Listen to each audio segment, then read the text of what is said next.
Thank you all for joining us for our SICSS-Howard Mathematica Lunchtime Talk with Newman and Kasia from Data Nutrition Project. During these chats while you chew, you'll meet interesting people or organizations that are doing cool and complementary work to what you're learning about this summer at SICSS. If you don't have your lunch yet, hit pause. For those of you with food and beverage in hand, let's get started.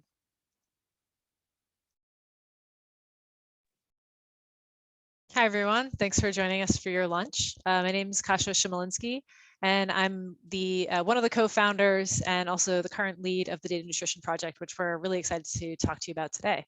I'm joined with another co-founder, Newman, who is going to introduce herself in a few minutes, and we're going to just jump in and get started here.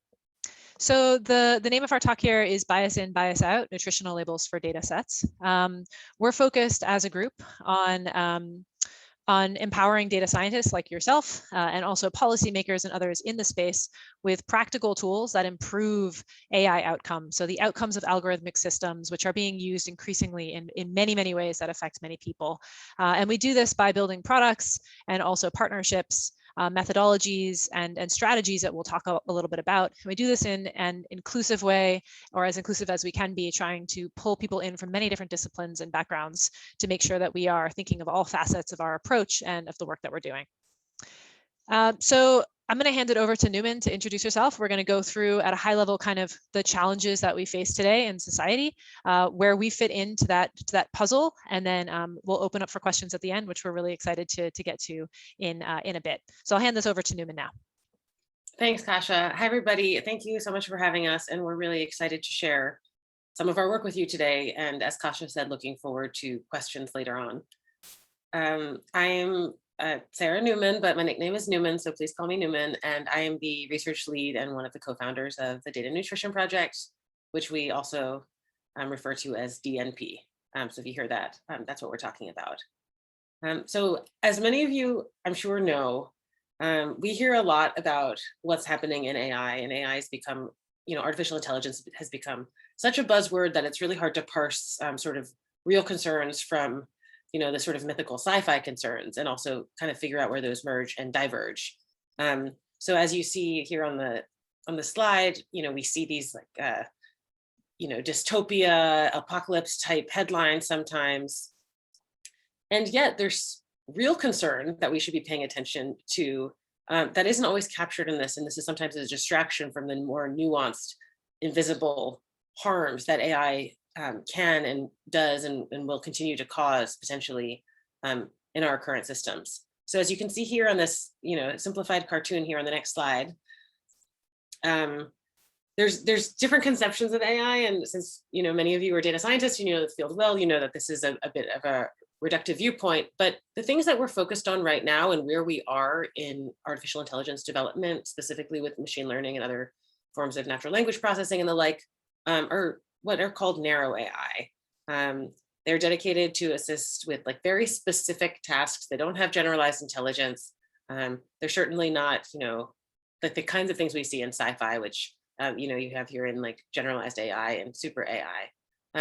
But there's still real risks that come along in this narrow form of AI. Some familiar things that you may know in your homes or elsewhere are things like Alexa, recommendation engines and recommendations in social media feeds, and like, how those algorithms work, self-driving cars, GPS, many of these things rely on some form of AI, which again is not a really technical term. It's more of a descriptive broad umbrella term for these technologies.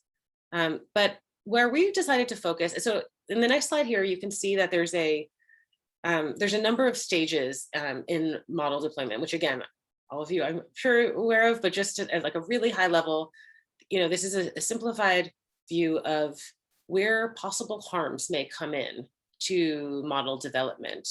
There's questions at, do we really need this kind of technology to do this kind of thing or make this kind of prediction? There's questions about the data that are used to train the model. Where did those data come from? Are they or are they not representative? What other anomalies or issues might be in the data? Did somebody get paid to create the data set, or are they trying to make money by selling the data set? And like, how might that affect what's represented or not? The model itself, whether it's the right kind of model for the problem it's trying to solve, and how that model is tested and refined. And then, you know, the cycle continues. I'm not going to talk you through all the steps because we're really focused on the data stage, which is not the only stage. And Kasia is going to talk about this more in a bit. That's not the only place that harms may come in this broader pipeline, but it's certainly a place that we and others have identified that if there's bad, you know, if the data are bad, then the outcomes can't help but replicate whatever's in the data. And so that's where we decided to intervene for this work. But one last thing I want to show before I pass it back to Kasia is other folks who are working in this space. So we began working in early 2018, where we made an initial prototype with the metaphor that we're going to talk about more, which is also given away by our title, Nutrition Label for Datasets. And we published a paper and made a prototype. And there was other work happening around that time, specifically a project that came out of Microsoft called Data Sheets for Datasets. We've been in dialogue with them all along. You know, we actually leverage each other's work in useful and different ways. We really believe that in order to make broad changes in this ecosystem, you know, the more interventions and the more folks thinking about it, the better. So we're all for that. We've seen a few projects come along since that time, which are all doing related stuff, but not all at the data stage. And that would include Google's project called Model Cards, IBM's Fact Sheets 360, and those are not necessarily specified to the data stage, but kind of at various points in the development pipeline. And then there's another project by some colleagues of ours that we also have on the slide. It's called AI Blind Spot. And, you know, one of the reasons that we include that is because it's actually, you know, this initial thing that's shown here is actually a card deck that's a very analog way to even think about, should we be using this technology in the first place? And before getting into the build, or even really into any other part of it, just asking some big questions that sometimes, as we know, people forget to ask when they're already sure that they want to build a model. And so with that, I'm happy to pass it back over to Kasia to tell you more about our work. Great, thanks, Newman. So as Newman described, right, our project is very focused on the data elements and the things that can go wrong when your data is not reflective of what you're trying to predict at the end state of the model. And so I think that these examples may be familiar to many of you, but just for completeness, kind of walking through some of what we're seeing in the media and in our technological reality right now. AI systems that are built on incomplete or biased data, historically biased data sets will often exhibit the problematic outcomes that are endemic in those data sets themselves. So for example, there have been many stories out there. One here is about recidivism rates and thinking about determining whether someone can, whether we're going to, in terms of their risk qualities, right? Trying to build a model that determines whether someone is high risk or low risk, and that actually reflective of their race and not really of their risk level at all or their risk profile. You also have an example on the right-hand side of Amazon creating a hiring tool, and they used historical resume and hiring data. Well, it turns out that in the past, certain people were hired and certain people were not hired. And so if you build a model that's actually built on that historical data, that model is going to say that you should not hire people who were not hired at high rates in the past, in this case, discriminating against women in the workforce. So these are the kinds of issues that we see that are happening in a really widespread and kind of terrifying way today. And this is the kind of question problem that we were trying to address in our project. So if I kind of advance forward here, what we saw as a group when we came together, so we came together in 2018, we were all fellows, kind of research fellows at Assembly, which is a fellowship out of Harvard and MIT at the time. And we were tasked with thinking through, what kind of interventions can we make to create better AI and to think about the ethics and the governance of AI. And so we sat down and thought through, well, if we're really interested in the data problem and making sure that the data that we're using are cleaner and better so that we don't have to go back at the end of the model build process and make changes, which is very expensive, how might we do that between the data set and the data set processing? So, a very common experience would be your PM or your stakeholder, your CEO comes to your desk as a data practitioner and says, hey, we need to enhance our model by adding some demographic data. Could you go do that? And so then the data scientist, the data practitioner, goes on to Google, looks for a bunch of data sets, says this one looks all right. It takes, you know, the zip code or whatever and maps it to a probability of race, and maybe that's fine, I don't know. And they just ingest it into the model, and then all of a sudden the model starts to do some crazy things. There's kind of no standard between the data set selection and the pre-processing. And so we thought there was a really great opportunity to interrogate the quality of the data at that point by generating something like a nutritional label, like the kind that you see on food. So to get started, we actually went and talked to a bunch of data practitioners. So we did a survey, and this is the kind of sentiment that we heard, right? It's a total free-for-all. When there isn't a best practice that translates well, it takes some time to discover you might even need a best practice. So this is kind of scary, right? There's kind of no data quality standards out there to say, does this data set that I've just found on the internet, does it really meet my intended purpose and use case? And people aren't necessarily ill will. They don't have malintent, for example, but without having best practices or any kind of guardrails in place, sometimes things go through the cracks, or you just are on a deadline, and so you don't realize that you might need to investigate the quality a bit deeper and try to understand where that data come from, when was it collected, are there certain communities that were excluded when the data was collected in 1980? Should we even be using this if this is from 1980? Questions like that. So we turned our attention to something that we're all very familiar with. And I hold that we initially wanted to look into this because we were like eating a ton of snacks in the room at the time. But, you know, we saw in front of us like a box of cookies, and we were like, well, we can understand what's in the cookie without having to eat the cookie, right? Like we can look at the nutrition facts on the box of cookies or Coca-Cola or something, and we can say, what's inside that? Is that healthy for my particular condition or my experience? And so this is a cartoon version of me, for example. We thought, hey, can we do the same for a data set? Can we have a nutritional label that sits on top of a data set that helps people understand what's inside of that before they decide to use it, so they can determine whether or not it is healthy for their model? So our first foray into this really during our fellowship period was to do a prototype, which we did on a ProPublica data set, and then also to write a white paper, which is available on the internet if you just kind of Google us or go to our website. And what we were trying to show here was that using a flexible kind of modular format, we would be able to create a data set nutrition label, or a fact sheet was kind of what our prototype was called, that would be applicable to any kind of data set, because we would be looking at standards that were flexible enough. And in some particular domains, you might focus on one kind of set of ideas, like for example, financial data, you might have different kinds of modular information, versus healthcare data, you might have something else. But the idea would be that it would be a standard place, a UX, and generally the same kind of information, so that you could look at the label as a proxy for the data sets and compare and contrast and choose the right one for your intended use case. So this was kind of the first version here.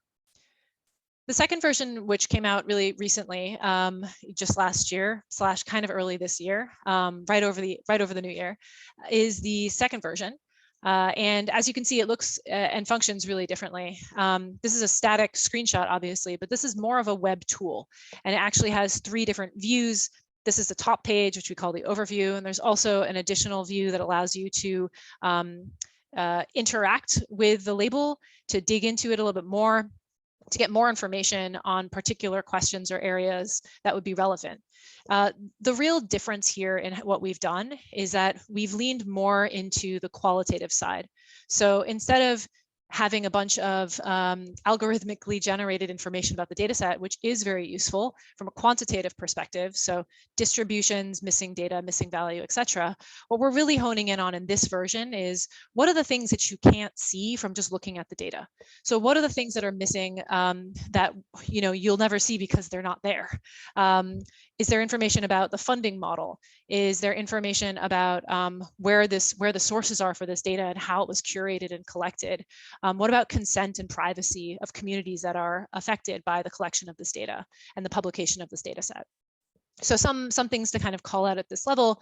You have these badges here that are on the left-hand side. These are like binary variables here. So it's about humans or not. It's aggregated human data or not. It includes subpopulation data or not, etc. And then you have kind of multivariate badges on the right-hand side, including things like the type of license. So this is a non-commercial license data set. It's multi-source funded, etc. Another thing to call out is that we're much more focused on the use case. It turns out that you can't do a lot of harm with a data set if you never use it. And if you use it in one way, it might be more harmful than if you use it in a different way. So we're really focused on, in the second version, on calling out what you might actually want to use this data set for. And then based on that, what are the kinds of alerts or issues that you need to know about before you use it for that use case? And what are any known mitigation strategies to help you address that? So this data set in particular, we worked with a dermatologist at Memorial Sloan Kettering who pulls together a data set annually to do a melanoma classification challenge. So this is a set of images of skin lesions, and some of them are benign and some of them are cancerous, are melanoma. And so the question is, pull together this huge data set, and then they put it out there every year on Kaggle, which is an open platform to do machine learning challenges, which you get paid for. And the question they ask is, can you identify melanoma in these lesion images from this data set that's out there? And so right off the bat, there are several issues that show up. So this is a deep dive into one of the use cases, which is whether or not you can determine that someone has melanoma from that image.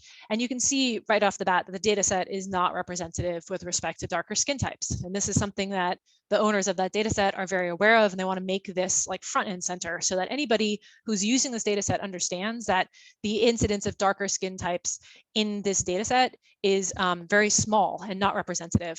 And so that's an issue that actually doesn't have a mitigation strategy, right? That's an underlying kind of foundational issue with this data set. Another issue here is that inconsistent lighting in the images may change the skin type, right? So depending on how the picture was taken, that might actually make it seem like a different skin type in the final image. And so there's actually a possible mitigation here. And we've also categorized what the issue is related to and what the potential for harm is.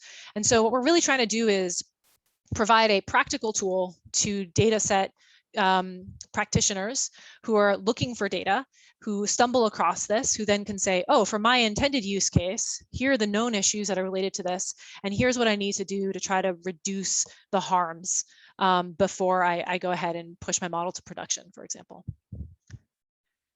I think maybe at this point, I'll hand it back to Newman to talk through kind of what we've heard from folks who have seen the second version of the label, and also, what we're working on next.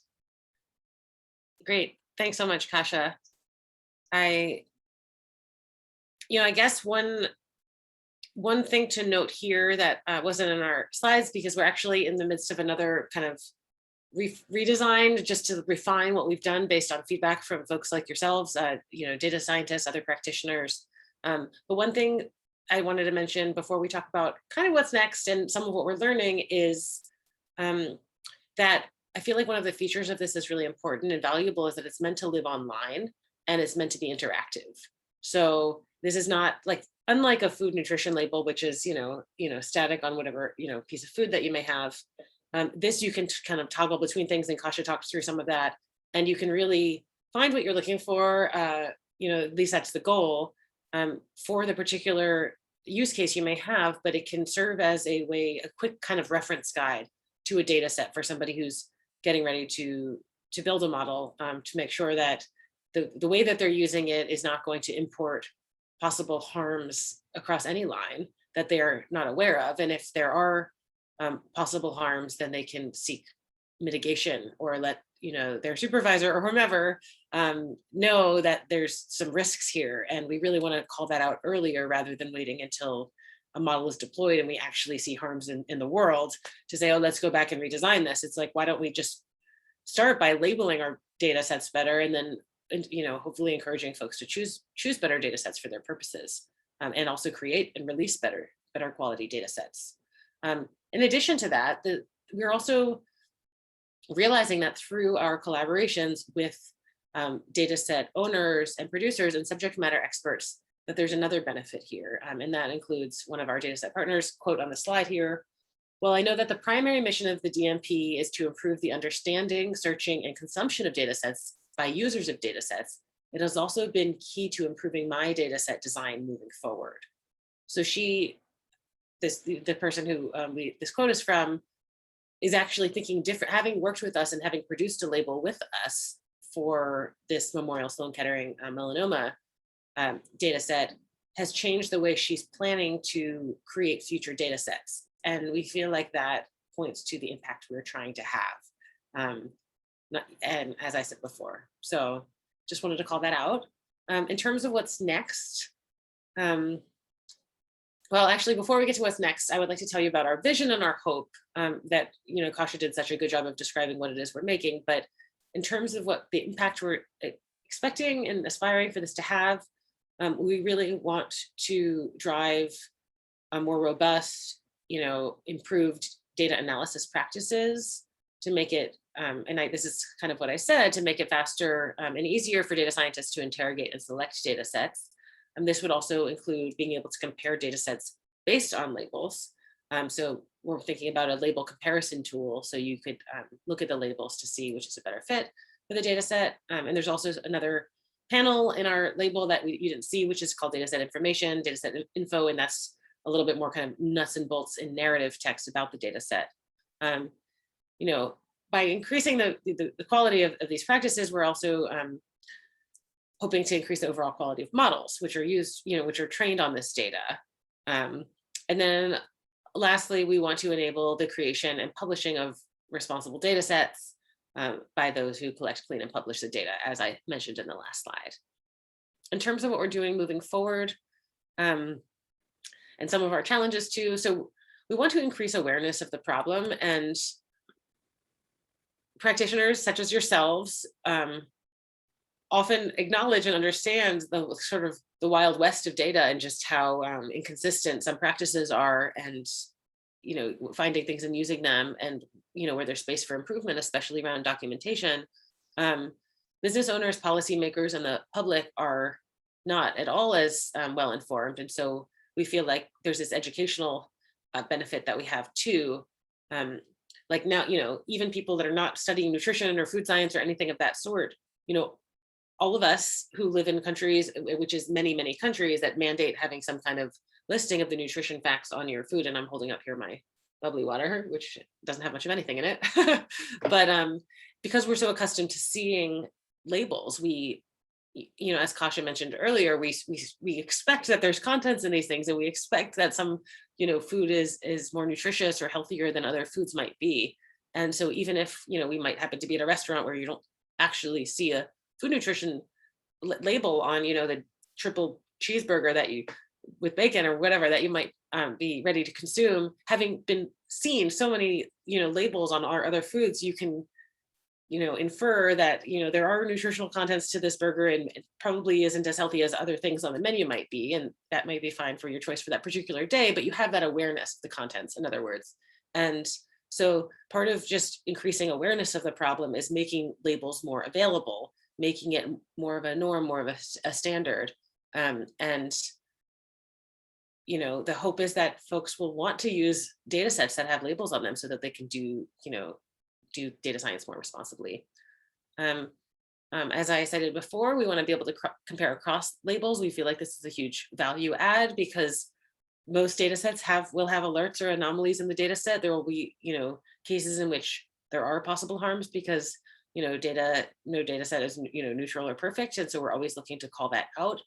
But if you can compare across data sets through the labels, then you can really see which are the things that you might be able to mitigate in a particular situation, or which better serves the use case that you're going toward. Or maybe you're going to use both data sets, but you kind of want to learn how they can complement each other. And also to mention here is that our goal is to both have this label comparison tool, but also a label maker tool. So everything, even though context is really important and we are capturing quite a lot of qualitative data, there are certain parts of the process that could be expedited through a little bit more automation to really make it possible to scale this in terms of broad solutions.